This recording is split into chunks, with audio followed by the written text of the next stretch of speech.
Hi friends, welcome to సర్లాస్ cook book. ఈరోజైతే నేను రాగి ముద్ద చేస్తున్నాను. దానికోసం ఇక్కడ 2.5 గ్లాసులు నీళ్ళు తీసుకున్నాను, చిన్న గ్లాసు. కొంచెం ఉప్పు వేసుకున్నాను, ఒక పావు టీ స్పూన్ నెయ్యి వేసుకున్నాను. ఇప్పుడు నీళ్ళు ఎసరుకొచ్చాయండి, మరుగుతున్నాయి. ఇప్పుడు దీంట్లో 2.5 టేబుల్ స్పూన్ల రాగి పిండి వేసానండి. ఇప్పుడు ఈ పిండి మంచిగా కరిగేదాకా మంచిగా వాటర్లో మనము కలుపుకోవాలి. చిన్న మంట మీదనే మనము ఈ రాగి పిండిని కలుపుకోవాలి. మొత్తము ఉండలు లేకుండా మనము కలుపుకోవాలి. ఇలా కలుపుకున్నాక ఒక 2 నిమిషాలు ఉడకనివ్వాలి. ఇప్పుడు నేను ఇక్కడ ఒక 1.5 టేబుల్ స్పూన్ రైస్ వేసుకున్నాను. ఇప్పుడు ఈ రైస్ కూడా మంచిగా ఈ రాగి సంకట్లో మంచిగా కలవనివ్వాలండి.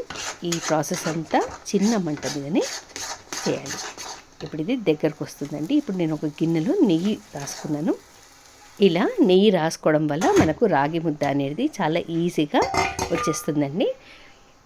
గిన్నెలో ఇలా నెయ్యి రాసుకొని రాగి ముద్దని వేసుకొని కొంచెము చెంచాతోటి ఇలా ప్రెస్ చేసుకున్నాక మనం ఏ ప్లేట్లో అయితే సర్వ్ చేసుకుంటామో దాంట్లో వేసేసుకొని సర్వ్ చేయడమే. నేను ఇక్కడ రాగి ముద్ద టమాటో దాల్తో సర్వ్ చేస్తున్నాను. చాలా సింపుల్గా అండ్ హెల్తీగా ఉండే ఇది రాగి ముద్ద మీకు నచ్చితే తప్పకుండా లైక్ చేయండి.